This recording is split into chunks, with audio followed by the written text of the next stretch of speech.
दोस्तों, आज की जो कहानी है वो है भाई दूज की कहानी पर कविता। चलिए स्टार्ट करते हैं। एक बुढ़िया थी, उसके 7 बेटे और एक बेटी थी। बेटी की शादी हो चुकी थी। जब भी उसके बेटे की शादी होती, फेरों के समय एक नाग आता और उसके बेटे को डस लेता था। बेटा वही खत्म हो जाता और बहू विधवा। इस तरह उसके 6 बेटे मर गए। 7वें की शादी होनी बाकी थी।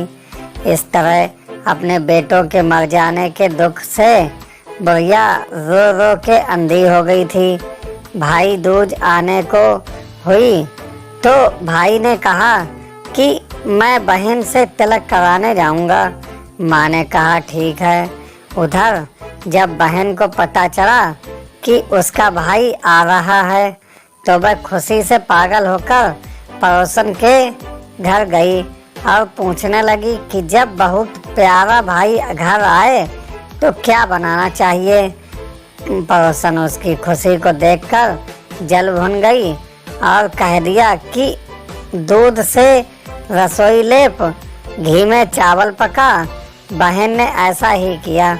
उधर भाई जब बहन के घर जा रहा था तो उसने रास्ते में सांप मिला। सांप उसे डसने को हुआ। भाई बोला, तुम मुझे क्यों डस रहे हो? सांप बोला, मैं तुम्हारा काल हूँ और मुझे तुमको डसना है।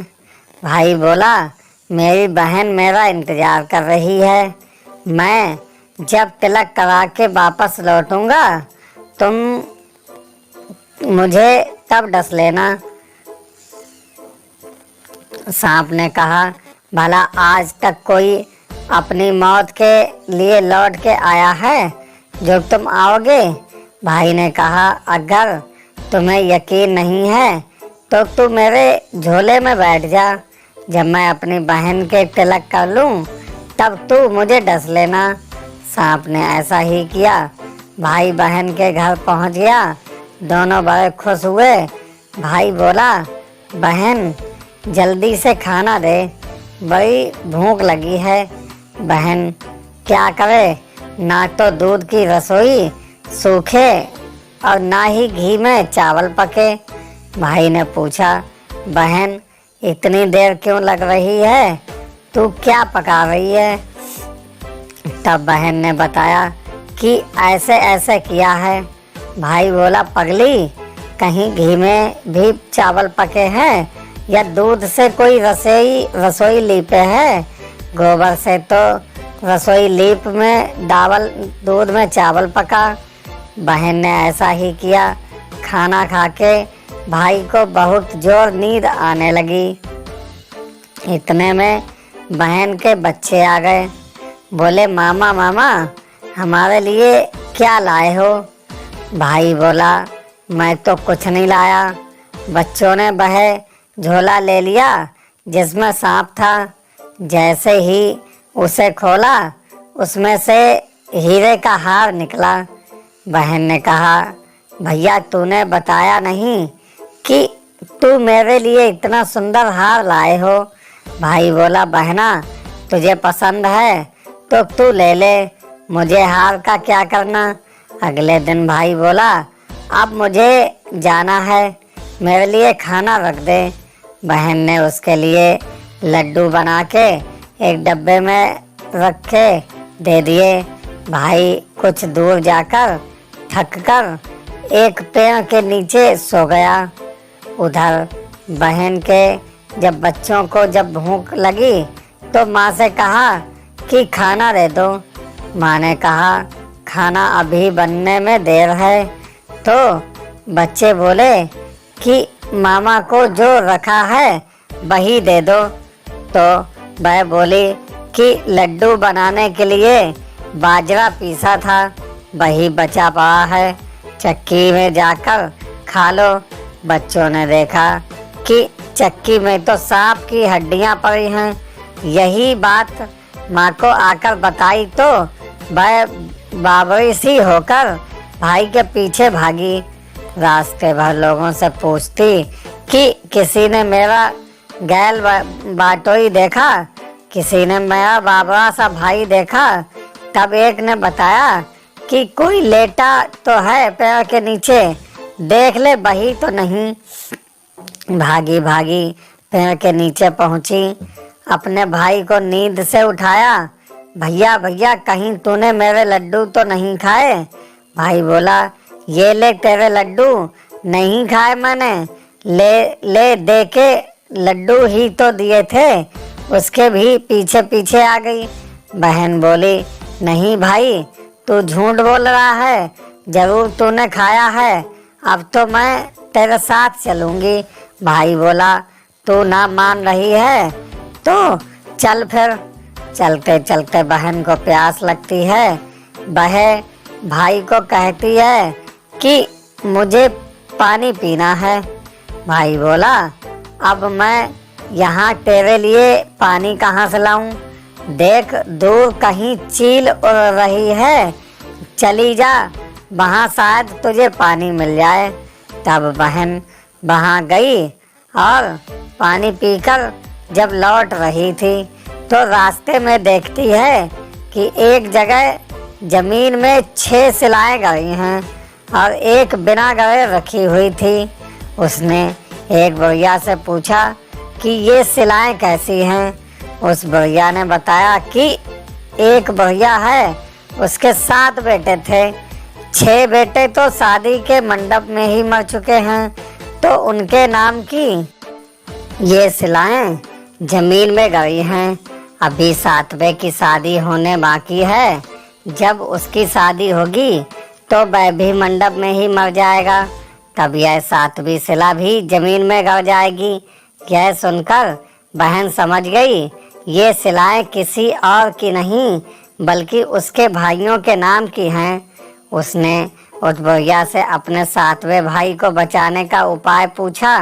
बुढ़िया ने उसे बतला दिया कि वह अपने 7वें भाई को कैसे बचा सकती है। सब जानकर वह वहाँ से अपने बाल खुले करके पागलों की तरह अपने भाई को गालियाँ देती हुई चली।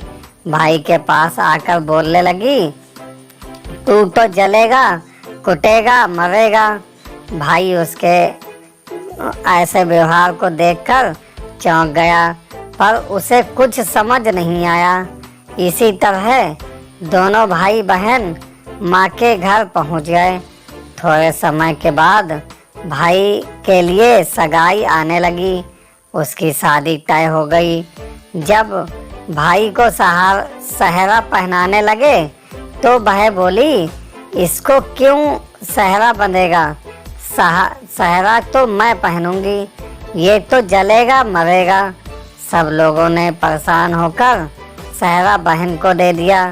बहन ने देखा उसमें कलंगी की जगह सांप का बच्चा था।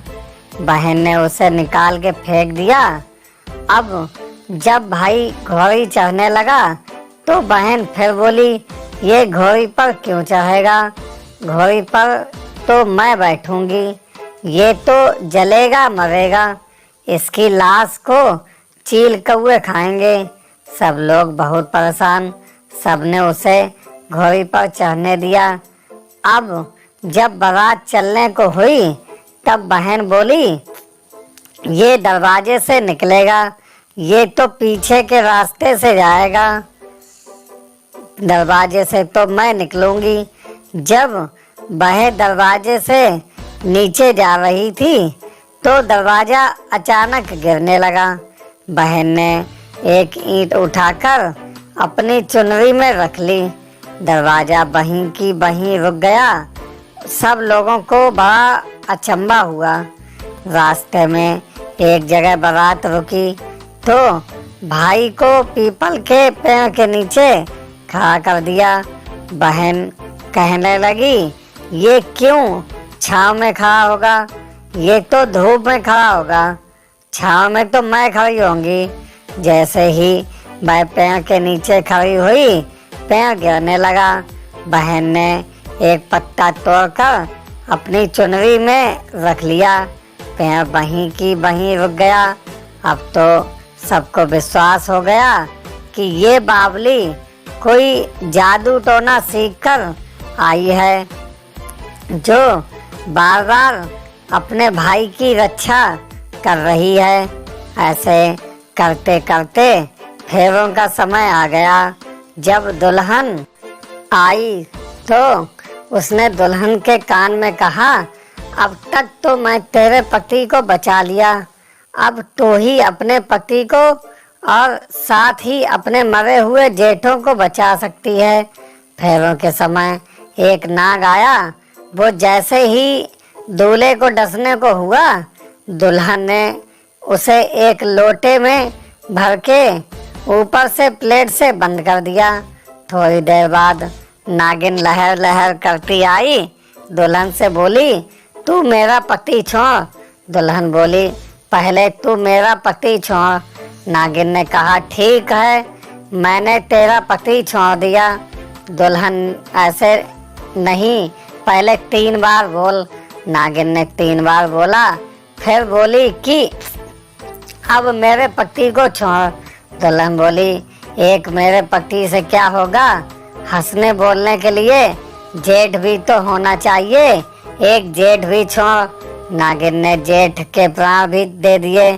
फिर दुल्हन ने कहा, एक जेठ से लड़ाई हो गई तो एक और जेठ छोड़। वो विदेश चला गया तो तीसरा जेठ भी छोड़। इस तरह से एक एक करके दुल्हन ने अपने 6 जेठ जीवित करा लिए।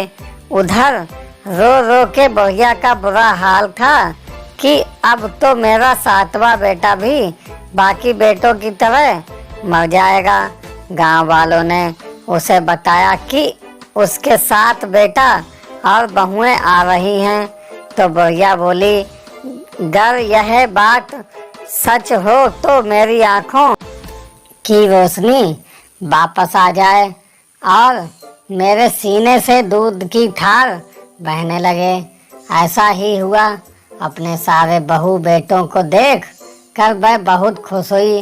बोली, यह सब तो मेरी बाबली का किया है, कहाँ है मेरी बेटी। सब बहन को ढूंढने लगे। देखा तो वह भूसे की कोठरी में सो रही थी। जब उसे पता चला कि उसका भाई सही सलामत है तो वह अपने घर को चली। उसके पीछे पीछे सारी लक्ष्मी भी जाने लगी।